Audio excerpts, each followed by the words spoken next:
is Friday, and we have Lucifer, the Mountain America Credit Union Pet of the Week. Lucifer is a black 5-month-old kitten.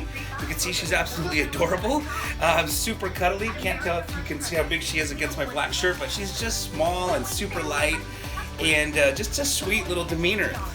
If you are thinking about adopting a family member and looking into a cat, and maybe even a black cat, and maybe even a black cat named Lucifer, then you definitely need to reach out to the Utah Humane Society and look into coming down into visiting the cats and checking them out.